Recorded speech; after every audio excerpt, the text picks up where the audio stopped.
యోబు గ్రంథం 8వ అధ్యాయం.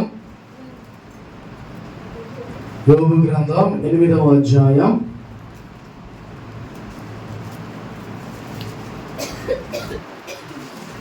7వ వచనం ఒకసారి చదువుకుందాం.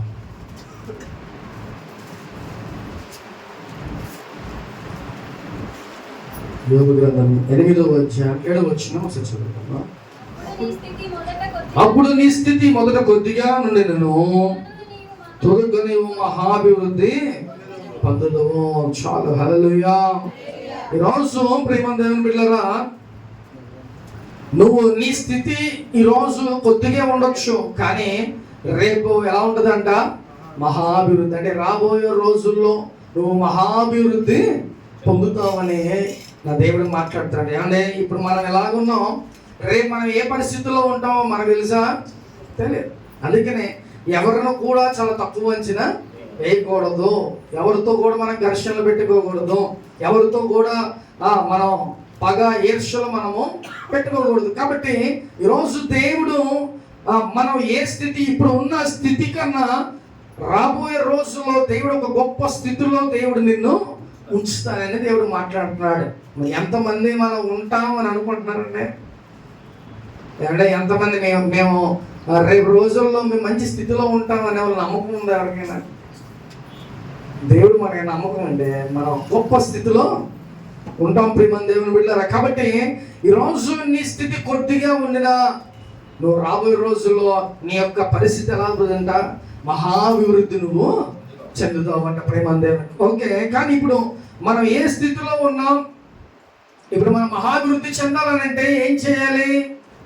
మనం ఎలా ఉండాలి అని అంటే ప్రియమైన దేవుని బిడ్డలారా, 5వ వచనం చదువుకుందాం. అదే 8వ అధ్యాయం 5వ వచనం. నీవు జాగ్రత్తగా దేవుని వెతికిన ఎడల, సర్వశక్తులకు దేవుని బతిమాలుకున్న ఎడల. చాలు.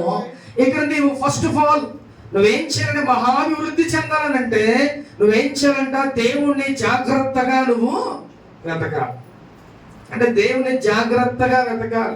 అంటే వెతకటం వేరు, జాగ్రత్తగా వెతకటం వేరు. అంటే దేవునిలో మనం చాలా జాగ్రత్తగా ఉండాలని ఈరోజు దేవుడు మాట్లాడుతున్నాడు. ప్రియమైన దేవుని బిడ్డ, దేవునిలో నువ్వు చాలా జాగ్రత్తగా నువ్వు వెతకమని దేవుడు మాట్లాడుతున్నాడు. అంతేగాని నార్మల్గా మనం వెతకటం కాదు, దేవుణ్ణి మనం చాలా జాగ్రత్తగా మనం వెతకాలంట ప్రియమైన. అలాగే రెండవదిగా దేవుణ్ణి మనం ఏం చేయాలంట? బతిమాలుకోవాలి. మన దేవుని బతిమాలుకునే స్థితిలో మనం ఉండాలి. దావీదు రాజు అయినప్పటికి కూడా ఆయన ఏం చేసేవాడంట? ప్రతిరోజు దేవుని దగ్గర ప్రార్థన చేసుకొని, ప్రతిరోజు ఆయన పాపాలు ఒప్పుకొని, ఆయన బతిమలాడుకొని, ఆయన రాజ్యాన్ని 40 సంవత్సరాల పాటు చక్కగా ఆయన పరిపాలించాడు. అది కేవలం దేవుడు అతనికి తోడుగా ఉండబట్టి, కేవలం ఆయన దేవుని బతిమలాడుకొని ఆయన దగ్గర అనేకమైన వరాలను పొందుకొని చక్కగా దేవుని యొక్క ఆ ప్రజల్ని ఎలా నడిపించుకోవాలో అటు విధంగా ఆయన నడిపించుకోవాలి. సో మనం ఇప్పుడు ఏం చేయాలంట? దేవుణ్ణి మనం బతిమలాడాలంట ప్రియమైన దేవుడు. కాబట్టి మొట్టమొదటిగా మనం ఏం చేయాలంట? దేవుణ్ణి జాగ్రత్తగా మనం వెతకాలి. రెండవదిగా దేవుణ్ణి మనం ఏం చేయాలంట? బ్రతిమలాడుకోవాలి. ఏమంటే అడుక్కునే వాళ్ళు ఉంటారు, వాళ్ళు ఎలా అడుగుతారు? వచ్చి నువ్వు ఒకసారి చీపో అన్నా కూడా పాపం అక్కడే. దాని అర్థం ఏంటి? మనం బతిమలాడుకుంటున్నాం. అలాగే యాజ్ టీజ్గా నువ్వు కూడా దేవుని అలాగే బతిమలాడుకోవాలి.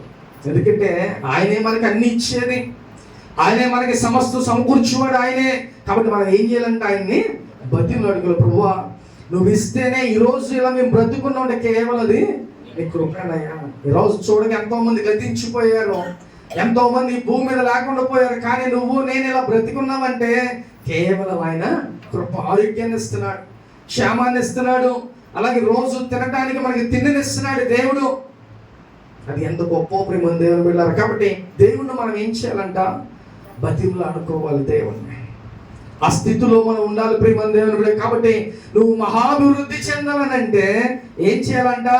జాగ్రత్తగా దేవుణ్ణి నువ్వు వెతకాలి, జాగ్రత్తగా నువ్వు దేవుణ్ణి బతిమలాడుకోవాలి ప్రియమైన దేవుని బిడ్డ. ఈ రెండు చేస్తే దేవుడు నిన్ను ఏం చేస్తాడో, ఇప్పుడున్న పరిస్థితి కన్నా దేవుడు నిన్ను మహాభివృద్ధి చేసేస్తాడు ప్రియమైన దేవుని బిడ్డ. సో ఇప్పుడు నువ్వు దేవుడిని ఏం చేయాలంటే జాగ్రత్తగా మీరు దేవుడిని వెతకండి. వెతకటం అంటే జాగ్రత్తగా. ఇప్పుడు మన ఇంట్లో 100 రూపాయలు నోటు పోయిందంటే మనం చాలా హడావుడి చేసేస్తాం, అవునా కాదా? ఈసిరేసి ఎక్కడ ఉందా ఏంటా అని మనం ఎదుగుతాం. అంత జాగ్రత్తగా నా దేవుణ్ణి కూడా నువ్వు వెతకాలి ప్రియమైన దేవుని బిడ్డ. అది జాగ్రత్తగా వెతకటం అంటే అర్థమవుతుందా? కాబట్టి నువ్వు జాగ్రత్తగా దేవుణ్ణి వెతకాలి. దేవుణ్ణి నువ్వు బతిమలాడుకుంటే దేవుడు నిన్ను మహాభివృద్ధి చేస్తాడు. మనుషులను బతిమలాడుకుంటే ఏమి రాదు, లేకపోతే ఇంకెవరినైనా ఎదిగినా మనం బతిమలాడుకున్నా కూడా ఏమి అవదు ప్రియమైన దేవుని బిడ్డ.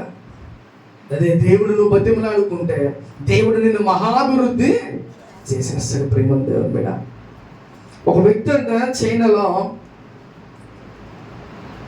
ఇప్పుడు మన ఇండియాలో బ్యాంబో స్టిక్స్ లాగా ఎలా ఉంటాయి ఆ చెట్లు, ఏమంటారు వాటిని, ఎదురు పొంగులు ఎలాగైతే ఉంటాయో ఆ దానికన్నా ఇంకా చాలా బలమైన చెట్లు అవి అక్కడ ఆ దేశంలో చాలా రేట్ అంట, అవి చాలా ఖరీదైనవి.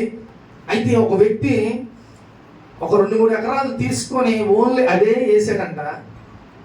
అయితే అవి ఎంత ఎత్తుంటాయి అంటే కనీసం ఒక 50 అడుగులు పైనే ఉంటాయి, అంతకన్నా ఇంక ఎక్కువే హైట్ ఉంటాయి, అంత ఎత్తుగా ఉంటాయంట, చాలా ఖరీదైనవంట. ఆయన ఏం చేశాడంటే ఆ 3 ఎకరాల్లో అదే పంట ఆయన వేసాడు.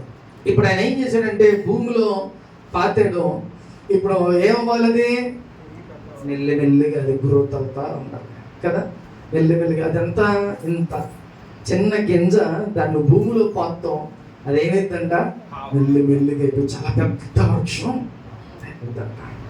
అయితే ఆ వ్యక్తి ఆశపడి ఎలాగైనా నా అప్పులు తీరిపోవాలి, నా బాధలన్నీ తీరిపోవాలి ఈ డబ్బుతో అని చెప్పేసి అవన్నీ 3 ఎకరాల్లో ఆ పంటను వేసాడంట. ఆ పంట వేస్తే సంవత్సరం పాటు వెయిట్ చేశాడంట. అది కనీసం మొలకు కూడా రాలా. ఆయనకి బాధపడిపోతుంది, అయ్యో ఇది రాలా, దీని మీద నేను ఆశ పెట్టుకున్నా, ఏంటి దేవా అని చెప్పి ఆయన ప్రార్థన చేసుకుంటే అలా గడుపుతాడు. సంవత్సరం, 2 సంవత్సరాలు, 3 సంవత్సరాలు, 5 సంవత్సరాల దాకా ఆయన వెయిట్ చేసి దాన్ని వదిలేసి ఆయన పనులు ఆయన చేసుకుంటాడంట. ఈ 5 సంవత్సరాలు అయిపోయి ఆయన పట్టించుకోకుండా వదిలేస్తే అప్పుడు అవి మొలకెత్తటం మొదలెట్టింది. 5 సంవత్సరాల తర్వాత అవి ఎలా అయిపోయినాయి అంటే దరిదాపు 50 అడుగులు పైకి, ఎంత చూసినా కూడా అంత హైట్కి అవి ఎదిగిపోయినాయి. ఎంత పెద్ద పంట వచ్చిందంటే ఆయన ఊహించని అంత పంట. ఈ 5 సంవత్సరాలు వెయిట్ చేసినందుకు ఆయనకున్న రుణ బాధలన్నీ కూడా ఒక్కసారే తీరిపోయినాయి ప్రియమైన దేవుని బిడ్డ. ఈరోజు నీ పరిస్థితి, నా పరిస్థితి ఎలా ఉందో తెలుసా? డౌన్ స్థితి. ఇప్పుడు మనం గ్రౌండ్లో ఉన్నాం, అంటే భూమిలో ఉన్నాం ఒక విత్తనం లాగా.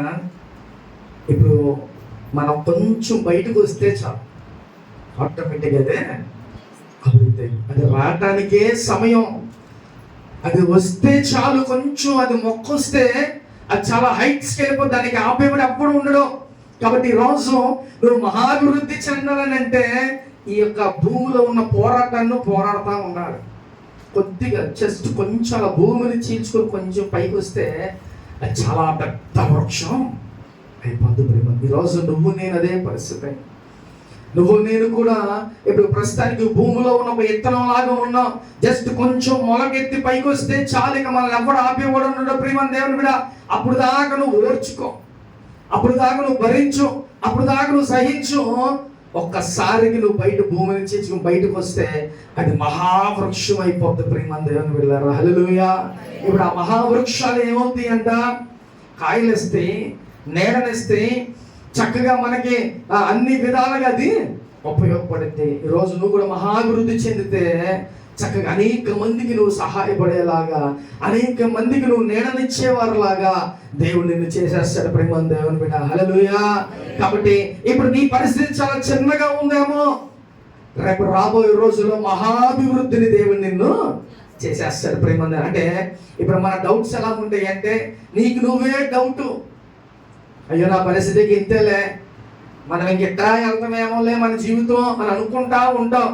కానీ నువ్వు ఎప్పుడైతే దేవుణ్ణి జాగ్రత్తగా వెతుకుతావో, ఎప్పుడైతే దేవుణ్ణి నువ్వు బతిమలాడుకుంటా ఉంటావో, ఈ వెళ్ళే కార్యక్రమంలో దేవుడు నిన్ను ఆయనే ఆటోమేటిక్గా గొప్పగా అభివృద్ధి చేస్తాడు ప్రేమందు. కానీ దేవుని వెతకటం మానేస్తే, దేవుని బ్రతిమలాడుకోవటం మానేస్తే ఇంకా అదేమైందంట, లేట్ అయిపోతా ప్రాసెస్.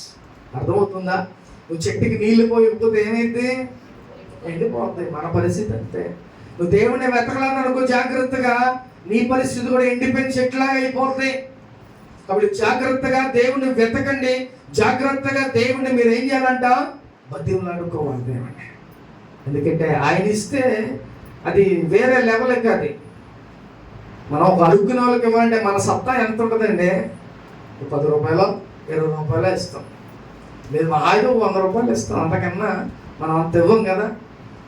కానీ ఒకవేళ దేవుడు ఇచ్చాడు అనుకోండి, అది ఎలా ఉంటుందంటే అది మహాభివృద్ధి చెంది. ఇక మళ్ళీ నువ్వు డౌన్ అవటానికి ఉండదు ఇక పరిస్థితి.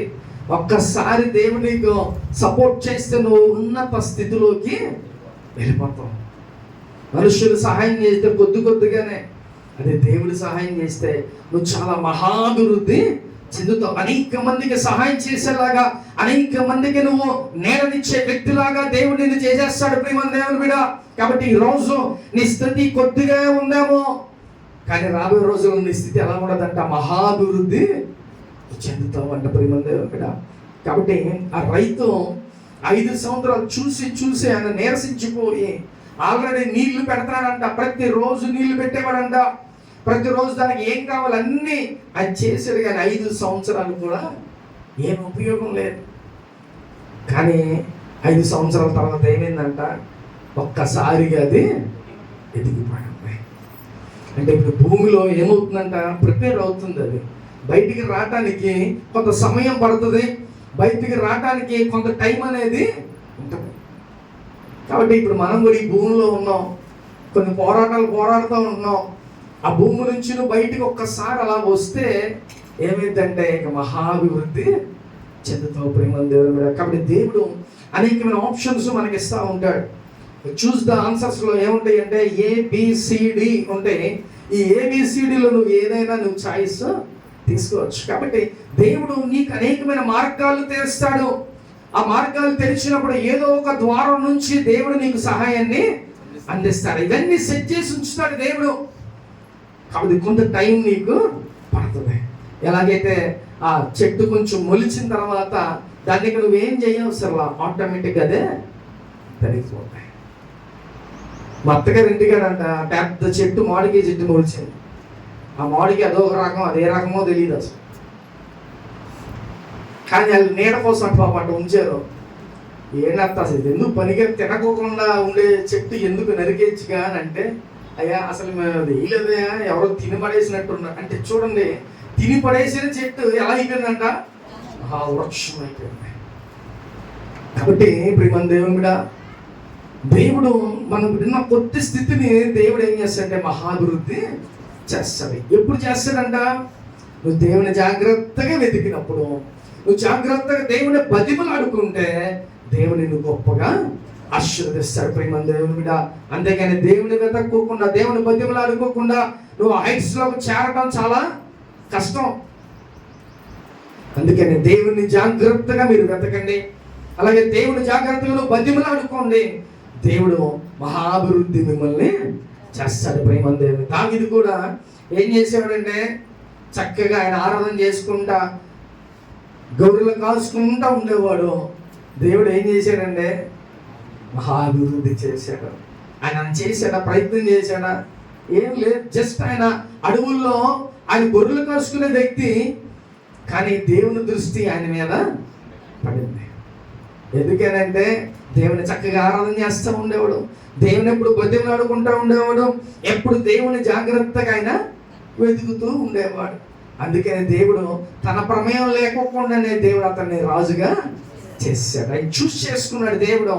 కాబట్టి ఈరోజు నువ్వు కూడా దేవుని జాగ్రత్తగా వెతికితే, నువ్వు కూడా దేవుని జాగ్రత్తగా నువ్వు బతిమలాడుకుంటే దేవుడు నిన్ను రాబోయే రోజులో గొప్ప మహాభివృద్ధిని దేవుడు చేసేస్తాడు ప్రేమ దేవుని బిడ్డ. కాబట్టి దేవుణ్ణి జాగ్రత్తగా వెతకండి. దేవుని జాగ్రత్తగా మీరు బతిమలాడుకోండి ప్రియమైన దేవుని బిడ్డ. ఈ రెండు మీరు చేస్తే దేవుడు నిన్ను మహాభివృద్ధి చేస్తాడంటే ప్రియమైన. చూద్దామా మరొకటి, అదే 8వ అధ్యాయం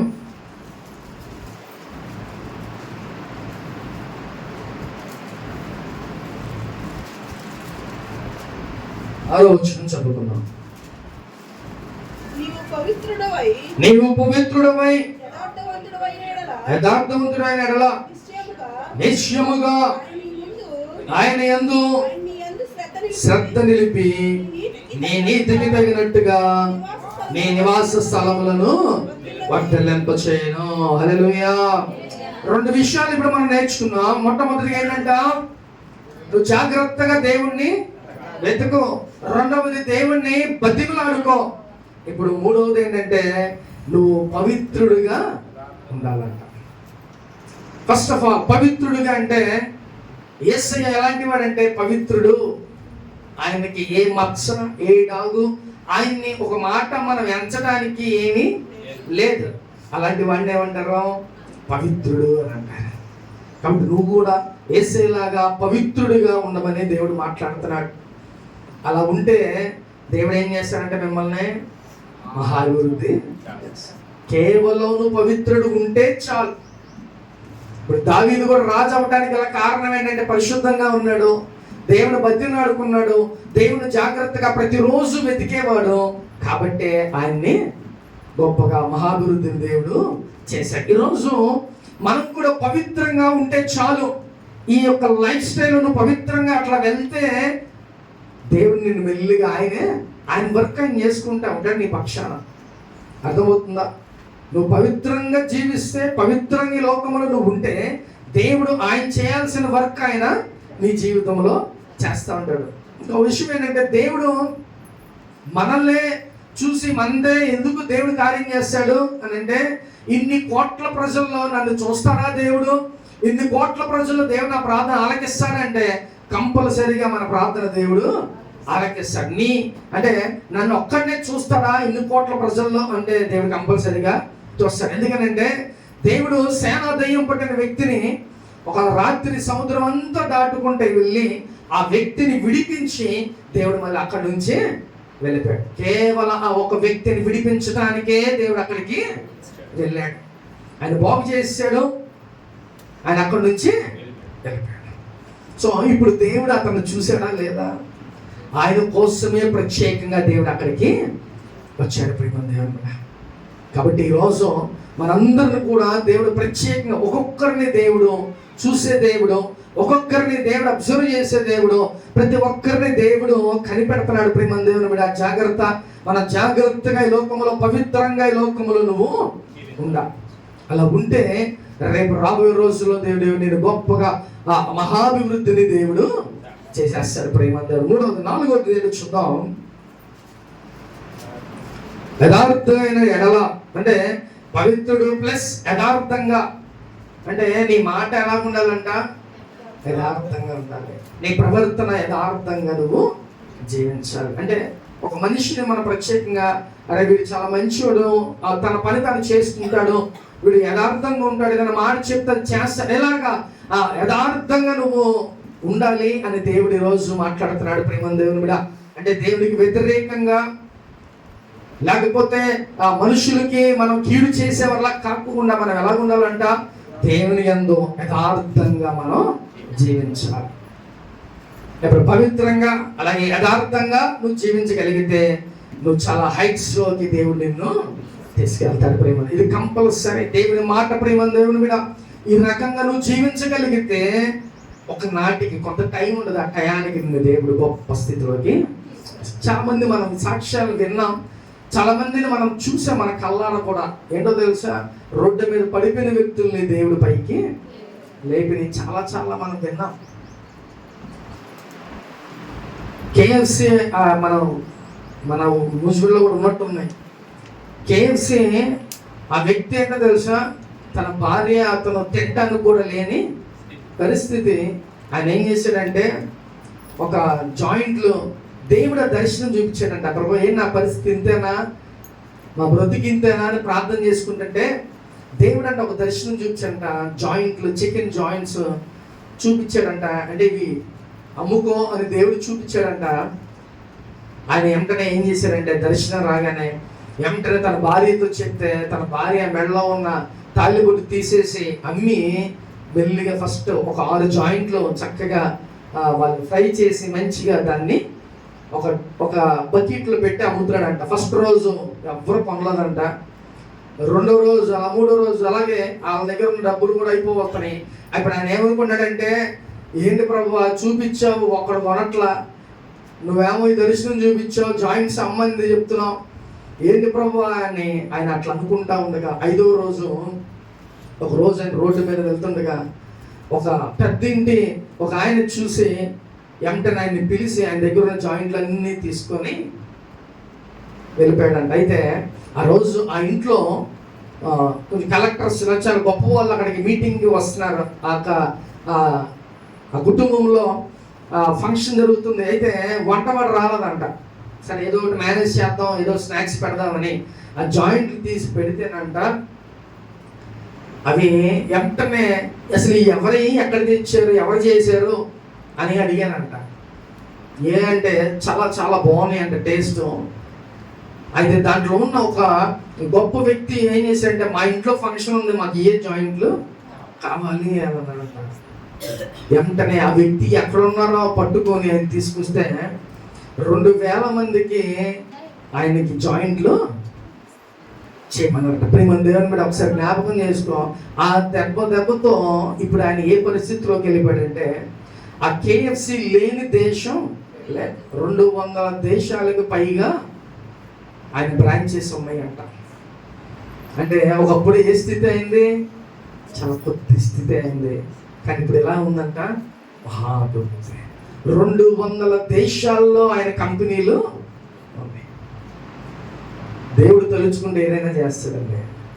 ఈరోజు మన పరిస్థితి ఇంతే అని అనుకుంటా ఉంటాం మనం. కానీ నువ్వు దేవునికి ఎప్పుడు విడిచిపెట్టకుండా యథార్థంగా పవిత్రంగా నువ్వు జీవిస్తే, ఆయన బతిమలాడుకుంటే, ఆయన జాగ్రత్తగా నువ్వు వెతికితే దేవుడు నిన్ను అలాగే చేస్తాడు. అర్థమవుతుందా? కాబట్టి మనమే సరిగ్గా దేవునిలో ఉండక మన పరిస్థితులు ఎలాగ ఉంటున్నాయి. కానీ దేవుని ఎప్పుడు నువ్వు దేవుని వెతుకు, పవిత్రంగా యథార్థంగా నువ్వు జీవించు, దేవుడు ఒకనాటికి నిన్ను మహాభివృద్ధి చేస్తాడు. ప్రేమ దేవుని బిడ్డ. కాబట్టి ఈరోజు ఈ స్థితిలో ఉన్నామనే నువ్వు బాధపడమాకు. ఇప్పుడు మనం ఎక్కడ ఉన్నామంటే భూమిలో ఉన్నాం. కొంచెం మొలిస్తే చాలు, ఇక మళ్ళీ కూడా ఆపేవాళ్ళే. అంటే ఒక్క ద్వారం దేవుడు తెరిచాడా, ఇక మనం చాలా గొప్ప స్థితిలోకి వెళ్ళిపోతాం. ప్రేమ దేవుని బిడ్డ. హల్లెలూయా. కాబట్టి ఈరోజు దేవుడు ఏంటంట, యథార్థంగా ఉండాలి, పవిత్రంగా ఉండాలని ఈరోజు మాట్లాడుతున్నాడు. ఒకవేళ ఇలాగ ఉంటే దేవుడు ఏం చెప్తున్నాడంట, నిశ్చయముగా ఆయన యందు శ్రద్ధ నిలిపి నీ నీతికి తగినట్టు నీ నివాస స్థలములను వర్ధిల్లింపజేస్తాడు. ఎలాగ ఉంటే అంట, జాగ్రత్తగా దేవుని వెతుకు, దేవుని బతిమలాడుకో, అలాగే యథార్థంగా పవిత్రంగా నువ్వు జీవించు. ఇలా జీవిస్తే ఫస్ట్ దేవుడు ఏం చేస్తాడంటే నిశ్చయముగా నీ మీద ఆయన శ్రద్ధ నిలుపుతాడంట. ఇప్పుడు నేను చెప్పాను చూసారా, ఆ యొక్క సేన దయ్యం పట్టిన వ్యక్తిని దేవుడు ఆయన గమనించి ఎక్కడి నుంచి వచ్చాడంట, కొన్ని 100 కిలోమీటర్ల ఆ యొక్క రాత్రి అంతా ఆయన గడిపి ఆ పడవ వేసుకొని ఆ బోట్లో అక్కడికి వెళ్ళి ఆ వ్యక్తిని బాగు చేసి మళ్ళీ వెంటనే, అంటే నిన్ను నన్ను కూడా దేవుడు కనిపెడుతున్నాడు, నిన్ను నన్ను కూడా దేవుడు జాగ్రత్తగా గమనిస్తున్నాడని అర్థం చేసుకోండి. ప్రేమ దేవునికి అట్లా ఉంటే నిశ్చయంగా మన మీద శ్రద్ధ ఆయన నిలుపుతాడంట. అంటే మన మీద ప్రత్యేకంగా నువ్వు అలా ఉంటే, అరే నా బిడ్డలు ఇలా ఉన్నారు, నన్ను వెతుకుతున్నారు, నన్ను బతిమలాడుకుంటున్నారు, కాబట్టి నేను ఎలాగైనా వాళ్ళని సహాయం చేయాలి, ఎలాగైనా నేను గొప్ప స్థితిలో ఉంచాలి అని చెప్పి దేవుడు నీ మీద శ్రద్ధ చూపిస్తాడు. అందరూ చర్చకొచ్చే వాళ్ళందరూ ఒకలాగే ఉండరు. అర్థమవుతుందా? మేమందరం ఒకటే అని అనుకుంటే అది రాంగ్. మేమందరం ఒకే భక్తి చేస్తున్నామంటే అది రాంగ్.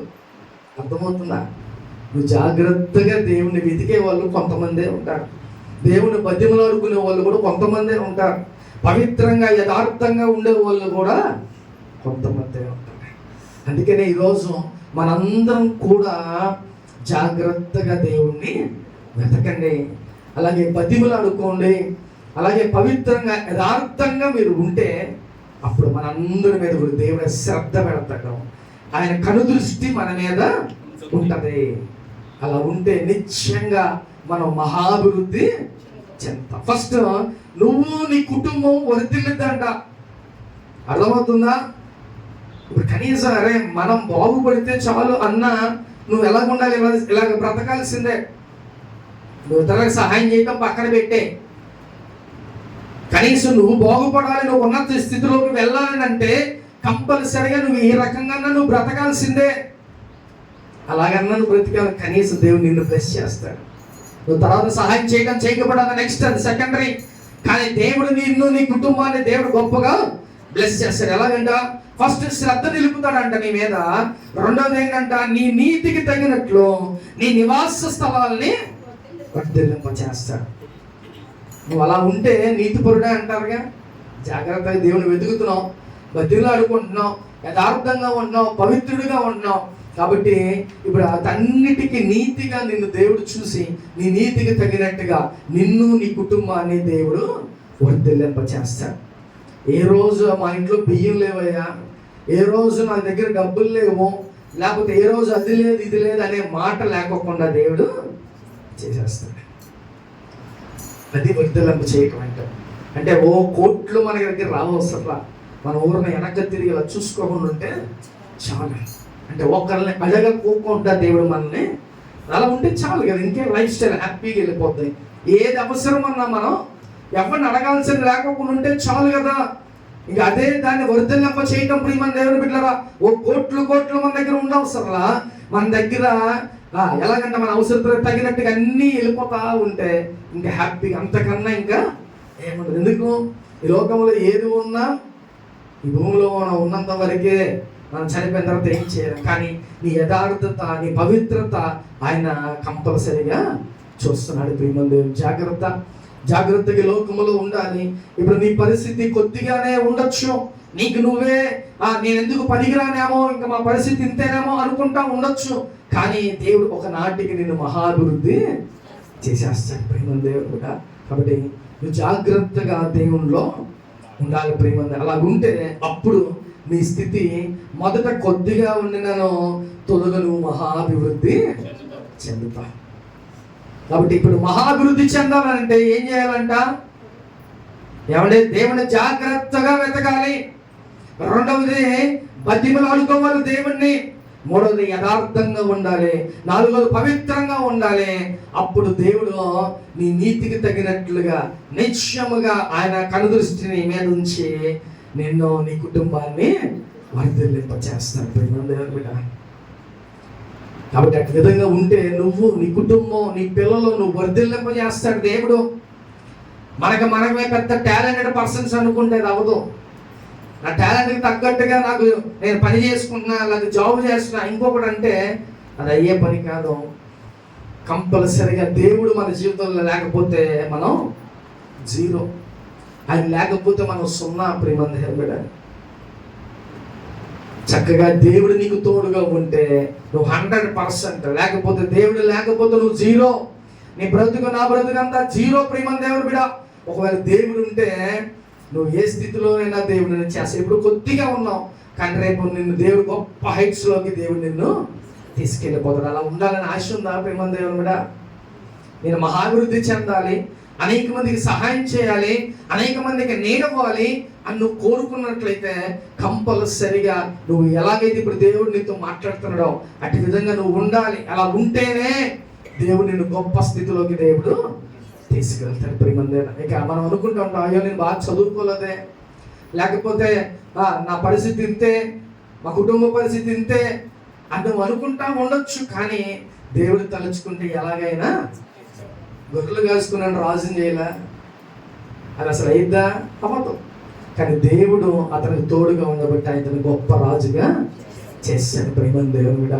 ఇప్పుడు రైతు ఏం చేస్తాడంటే నాటుతాడు విత్తనాలు.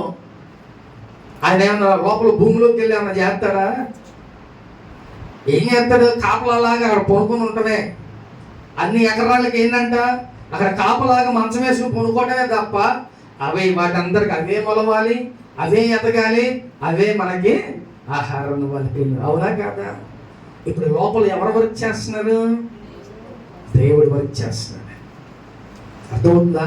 మనుషులైన మనం లోపల మనం ఏమీ చేయలేము. దేవుడు ఇప్పుడు ఏం చేస్తుంటాడు? లోపల వర్క్ చేస్తున్నాడు. ఆ మొక్క బయటికి అలా వస్తే చాలు, ఇక అది ఆటోమేటిక్గా పైకి మన ఊరిని అలా మొలిస్తే చాలు. అలాగా విత్తితే అది మొలిపించేవాడు ఆయనే. అర్థమవుతుందా? ఇప్పుడు అలా మొలగటం బట్టి ఇన్ని కోట్ల మంది ప్రజలు మనం భోజనం తింటున్నాం. ఒకవేళ దేవుడు మొలపకుండా అలా ఉంచితే ఏమంటే ఒక్కొక్కసారి వరదలు వచ్చేసి కొన్ని ఎకరాలు కొట్టుకుపోతాయి. అప్పుడు ఏమైందండి, మనం ఇతర దేశాల నుంచి కూరగాయలు ఎక్స్పోర్ట్ చేసుకోవాలి, లేదా మన నుంచి వాళ్ళు ఎక్స్పోర్ట్ చేయలాగా అవుతూ ఉంటాయి. అదే దేవుడు మనకి సమృద్ధిగా అన్నీ ఇచ్చాడు అనుకో, చక్కగా అవి మహాభివృద్ధి చెందుతాయి. మనకి ఏ కరువు కూడా దేవుడు రానివ్వడు. ప్రేమని దేవుడు బిడ్డ.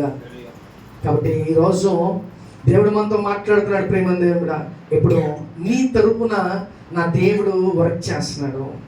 ఎక్కడ వర్క్ చేస్తున్నాడు? భూమిలో వర్క్ చేయబట్టి ఆ యొక్క విత్తనం అది పైకి వస్తుంది.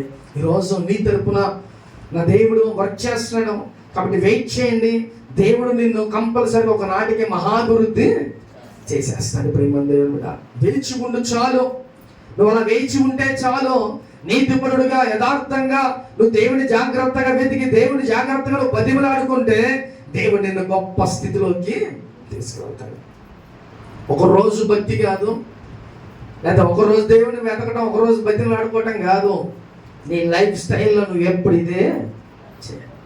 దావీదంట గొర్రెలు కాసుకునేటప్పుడు చక్కగా ఏం చేసేవాడు? ఆయన ఆరాధన చేసేవాడు, ప్రార్థన చేసుకునేవాడు, అనేకమైన పాటలు ఆయన పాడుకుంటూ ఉండేవాడు. ఇది ఆయన లైఫ్ స్టైల్. గొర్రెలు వదిలేసేవాడు, పాటలు పాడుకుంటూ ఉండేవాడు. ఇదే అలవాటు రాజు అయిన తర్వాత కూడా. ఈరోజు నేను ఖాళీగా ఉంటేనే వస్తా, లేకపోతే నాకు పని ఉంటే నేను రాను. ఇవి మన లైఫ్ స్టైల్. అర్థమవుతుందా చెప్పింది? దావీదు గొర్రెలు కాసుకు పని పాట లేనప్పుడే ఎలాగున్నాడో రాజు అయిన తర్వాత కూడా దేవునితో. మరి ఎందుకైనా మనం చేంజ్ అయిపోతున్నాం? జాగ్రత్త, దేవుని జాగ్రత్తగా వెతకండి. అలా వెతికితేనే నీ జీవితాలు, నా జీవితాలు బాగుపడతాయి. అంతే తప్ప మనం ఎలా పడితే అలా జీవించి నన్ను ఆశీర్వదించు ప్రభువా, నన్ను గొప్పగా చెయ్యనంటే అది అయ్యే పనులు కావు. ప్రియమైన దేవుని బిడ్డ, ఒక రోజు భక్తి లేక నెల రోజులు భక్తి కాదు. నువ్వు చచ్చిపోయేంత వరకు నీ లైఫ్ స్టైల్ అలాగే ఉండాలి. ఇప్పుడున్న భక్తి అలాగే భక్తి మెయింటైన్ చేయాలి. నువ్వు చచ్చిపోయేంత వరకు భక్తి అలాగే చేయాలి. ఒక ఆవిడ, ముసలావిడ 4 కిలోమీటర్లు అంట ఆయన చర్చికి వెళ్ళడానికి. ముసలావిడ కర్ర పట్టుకొని చక్కగా 4 కిలోమీటర్లు వెళ్ళిపోతుంది ప్రతి ఆదివారం. అర్థమవుతుందా? ఒక వారం అబ్బాయి అంత దూరంగా వెళ్తాం, ఈ వారం ఎందుకు రేపు వెళ్దాం అనుకుంటుందా? ఆ లైఫ్ స్టైల్ అది. మనం కూడా ఆ పరిస్థితుల్లోనే ఉండాలి. జాగ్రత్తగా దేవుణ్ణి వెతకాలి, జాగ్రత్తగా దేవుణ్ణి బతిమలు అడుకోవాలి, పవిత్రంగా యథార్థంగా నీ బ్రతుకంతా నువ్వు ఉండాలి. ఇలాగా ఉంటే మధ్యలో దేవుడు ఏం చేస్తాడంట? కార్యాలు చేస్తాడు. ఎలాగైతే గ్రౌండ్లో దేవుడు వర్క్ చేస్తేనే అవి మొలకెత్తుతాయి. ఒకసారి మొలకెత్తే చాలు, ఇక హ్యాపీగా అవి ఎదిగిపోతాయి. అలాగే ఈరోజు దేవుడు వర్క్ చేస్తున్నాడు. నీ నీతికి తగినట్లుగా దేవుడు నిన్ను, నీ కుటుంబాన్ని వర్ధిల్లింపచేస్తాడు. ఇవన్నీ ఉంటేనే దేవుడు ఇప్పుడు నీ ఉన్న పరిస్థితిని మించి దేవుడు నిన్ను ఉంచుతాడు. ఏం చేయాలంట? ఎలా ఉండాలంట? నువ్వు జాగ్రత్తగా దేవుని వెతికితే, జాగ్రత్తగా దేవుని నువ్వు బతిమలాడుకుంటే, యథార్థంగా ఉంటే, పవిత్రంగా నువ్వు ఉంటే, అప్పుడు దేవుడు ఏం చేస్తాడంట? నీ మీద ఫస్ట్ కనుదృష్టి ఉంచుతాడు. ఆయన శ్రద్ధ నిలుపుతాడు. అయ్యో నా బిడ్డ ఎంత యథార్థంగా ఉంటున్నాడో, నన్ను విడిచిపెట్టట్లా, నా యందు యథార్థంగా ఉన్నాడు, పవిత్రంగా ఉంటున్నాడు. కాబట్టి వారి మీద దృష్టి ఉంచి వాడిని ఎలాగైనా ఒక గొప్ప స్థితిలో వాడిని ఉంచాలి. అప్పుడు ఆయన దృష్టి ఉంచుతాడు నీ మీద. నిన్ను, నీ కుటుంబాన్ని దేవుడు వర్ధిల్లింప చేస్తాడు. ఎప్పుడు మనం ఇలాగే ఉండాలని కోరుకోమాకండి. ఎందుకంటే గొప్ప దేవుడిని కలిగి ఉన్నాం మనం. చిన్న చిన్నగా దేవుడు గారు మనం లేవడం, ఆయన గొప్ప దేవుడు. ఆయన తలుచుకుంటే మనం ఏ పరిస్థితుల్లో అయినా దేవుడు ఉంచగలం. అలాంటి గొప్ప దేవుని మనం కలిగి ఉన్నాం. కానీ మన లైఫ్ స్టైలే బాగట్లా. మన లైఫ్ స్టైల్ అలా ఉండదంటే, బాధలు వస్తేనే దేవుని వదిలేస్తాం, బాధలు వస్తేనే దేవుని సన్నిధులు వదిలేస్తాం, లేకపోతే దేవునికి దూరంగా నువ్వు బ్రతుకుతా ఉంటావు. కానీ ఎప్పుడు దేవుని జాగ్రత్తగా వెతుకు, బతిమలాడు, పవిత్రంగా యథార్థంగా నువ్వు ఉండు. ఇది నువ్వు చనిపోయేంత వరకు నువ్వు చేస్తా ఉండు. మధ్యలోనే దేవుడు నిన్ను గొప్ప స్థితిలో పెడతాడు. కాబట్టి ఈరోజు మనందరం ఒక ఉన్నత స్థితిలో, ఒక గొప్ప స్థితిలో ఉండాలని దేవుడు ఆశపడుతున్నాడు. ఇలా ఉంటేనే దేవుడు నిన్ను, ఈ కుటుంబాన్ని గొప్ప స్థితిలో దేవుడు ఉంచగలడు. ప్రేమ దేవుని బిడ్డ, హల్లెలూయా. కాబట్టి జాగ్రత్తగా దేవుణ్ణి వెతుకు, జాగ్రత్తగా దేవుని బతిలాడుకో, యథార్థంగా ఉండు, పవిత్రంగా ఉండు. అప్పుడు నిన్ను, నీ కుటుంబాన్ని దేవుడు వర్ధిల్లింప చేస్తాడు. ప్రేమ దేవుని బిడ్డ, హల్లెలూయా. ఇప్పుడున్న మన పరిస్థితులు చూసి భయపడ మాకు, అయ్యో నేను ఈ స్థితి ఏమున్నానే అని అనుకో మాకు. ఒకనాటికి దేవుడు ఈ ప్రాంతంలో మనల్ని గొప్ప స్థితిలో దేవుడు ఉంచబోతాడు. ప్రేమ దేవుని బిడ్డ, హల్లెలూయా. దేవుడికి అసాధ్యమైంది ఏమీ లేదు. గొర్రెలు కాసుకునే తీసుకెళ్ళి రాజు సింహాసనం మీద కూర్చోబెట్టాడు. కాబట్టి నిన్ను, నన్ను కూడా దేవుడు ఆ గొప్ప స్థితిలోకి దేవుడు ఉంచగలడు. కాబట్టి నమ్ము దేవుణ్ణి. ఇప్పుడున్న స్థితిని చూసి భయపడ మాకు. రేపు రాబోయే రోజుల్లో దేవుడు నిన్ను గొప్ప స్థితిలో దేవుడు ఉంచబోతున్నాడు. ప్రేమ దేవుని బిడ్డ, హల్లెలూయా. ఆత్మ చెబుతున్న మాట చెబుడ వినును గాక. ఆమేన్. అందరూ మోకరించండి, ప్రార్థన చేసుకుందాం. మోకరించారు.